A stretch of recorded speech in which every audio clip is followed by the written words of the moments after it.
Good morning, students. Today we are going to understand two sums from reconstruction of partnership. Sum number third का seventh sum है ये. Write journal for the following assets liabilities revaluation. Journal entries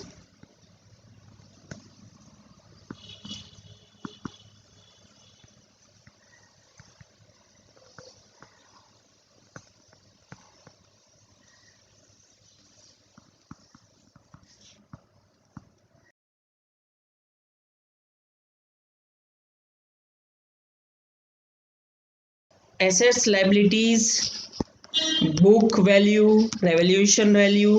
machinery की book value 1 lakh है और रेवैल्यूएशन value 80,000 है. आप देखोगे यहाँ पर डिक्रीज हो रहा है. अगर मशीनरी की वैल्यू डिक्रीज होती है तो अपोजिट एंट्री देनी है. मशीनरी का डेबिट बैलेंस होता है तो मशीनरी को क्रेडिट कर देंगे.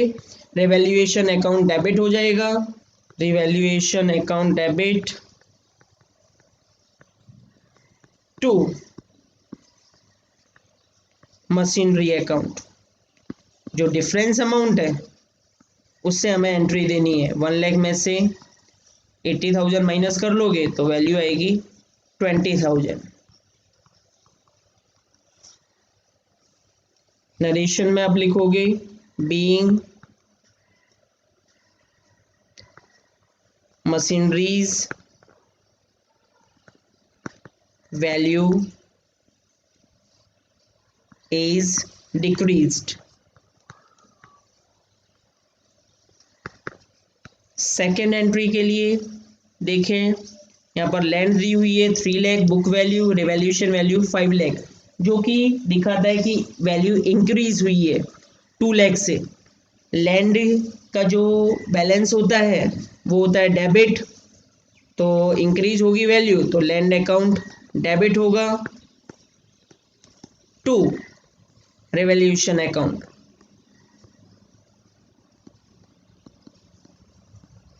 Difference amount 2 lakh.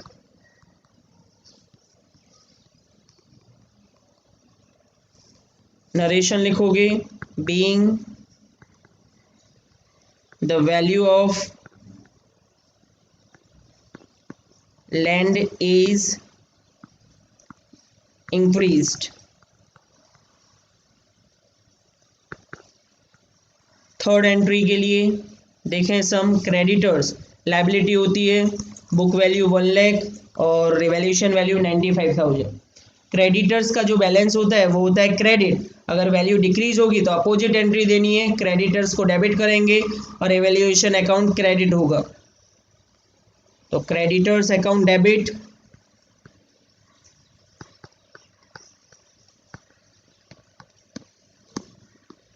To revaluation account.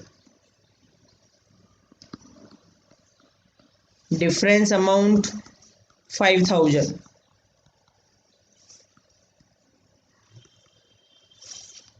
Narration लिखोगे आप being the value of creditors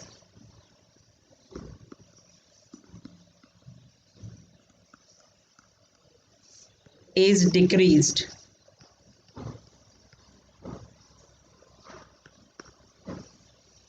fourth entry के लिए देखोगे आप यहाँ पर आउटस्टैंडिंग एक्सपेंस दिए हुए हैं. बुक वैल्यू है नहीं और रिवैल्यूएशन वैल्यू 3,000 है. मीन्स अनरिकॉर्डेड आउटस्टैंडिंग एक्सपेंस है. बुक वैल्यू नहीं थी लेकिन रिवैल्यूएशन वैल्यू 3,000 है. इसका मतलब है कि लाइबिलिटी की वैल्यू इंक्रीज हुई और लाइबिलिटी की वैल्यू अगर इंक्रीज होगी तो करेंगे क्रेडिट और रिवैल्यूएशन अकाउंट हो जाएगा debit. Fourth entry revaluation account debit to outstanding expense account 3,000. being the value of outstanding expense is increased.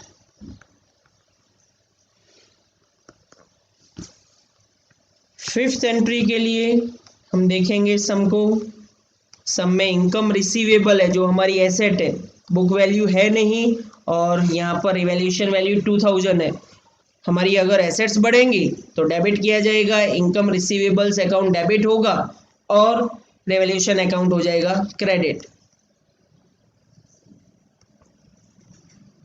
Income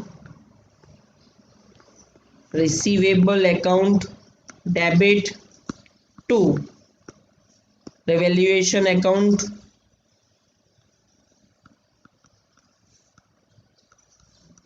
$2000।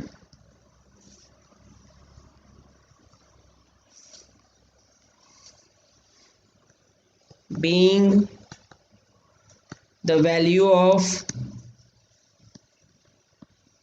income receivable is increased।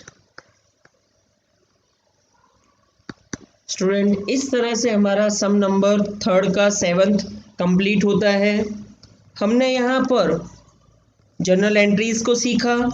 जब बिग सम्स आएंगे यानी कि लॉन्ग सम्स आएंगे, हम रिवैल्यूएशन अकाउंट के ऊपर से भी जर्नल एंट्री लिख सकते हैं। जो रिवैल्यूएशन अकाउंट है वो डेबिट और क्रेडिट इस तरह से होगा। यहाँ पर पर्टिकुलर्स आएगा, यहाँ पर amount rupees, particulars, amount rupees. अगर एसेट्स की वैल्यू इंक्रीज होती है तो वो क्रेडिट साइड पोस्ट किया जाएगा। इससे अपोजिट लायबिलिटी की वैल्यू अगर डिक्रीज होती है तो रिवैल्यूएशन के क्रेडिट में आएगा। एसेट की वैल्यू डिक्रीज होती है तो रिवैल्यूएशन अकाउंट के डेबिट में आएगा, और लायबिलिटी की वैल्यू यदि इंक्रीज होती है तो वो रिवैल्यूएशन अकाउंट के डेबिट साइड में आएगा। इस तरह से हम समझेंगे। अब शॉर्ट सम्स में सम number 4, Amar and Akbar are the partners of a firm distributing profit and loss of the firm in equal proportion। हम यहाँ पर लिख लेंगे अमर अकबर, यहाँ पर लिख लिया जाएगा P&L ओल्ड रेशियो जो कि इक्वल दिया हुआ है। They decided to change their profit loss sharing proportion to 3:2 for future। तो हम यहाँ पर ये भी लिख लेंगे P&L न्यू रेशियो, जो फ्यूचर में डिसाइड किया वो हमारा न्यू रेशियो होगा 3:2। Under this circumstances calculate what sacrifice has been made by which partner. तो सैक्रिफाइस फाइंड करने के लिए फॉर्मूला लिखेंगे sacrifice equals to old share minus new share. Find करेंगे अमर्स सैक्रिफाइस। ओल्ड शेयर है अमर का 1/2, न्यू शेयर है 3/5। एलसीएम लेंगे 10 आएगा, 10 को 2 से डिवाइड करो तो मिलेगा 5, 5 को न्यूमरेटर से मल्टीप्लाई कर देंगे तो 5, 10 को 5 से डिवाइड करेंगे तो 2 मिलेगा, 2 को न्यूमरेटर से मल्टीप्लाई करो तो 6, तो आएगा -1/10। तो अमर्स का सैक्रिफाइस -1/10। सैक्रिफाइस के फॉर्मूले में अगर माइनस में आता है तो उसे हम बोलेंगे गेन। अब फाइंड करेंगे अकबर्स सैक्रिफाइस।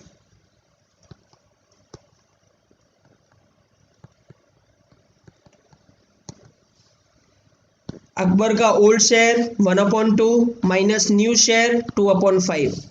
एलसीएम आएगा यहाँ पर 10, 2 5 जा 10, 5 1 जा 5, 5 2 जा 10, 2 2 जा 4, 5 - 4 1/10। सैक्रिफाइस के फॉर्मूले में अगर वैल्यू प्लस में आती है तो उसे हम बोलेंगे सैक्रिफाइस, यानी ये हमारा आंसर है।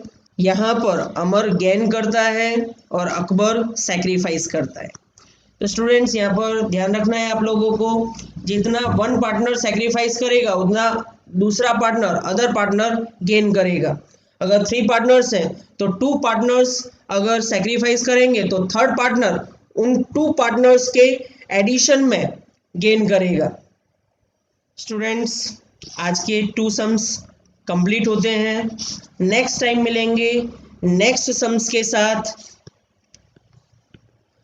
यदि आपको ये वीडियो अच्छा लगा हो तो please like, share and subscribe to support us. Thank you students.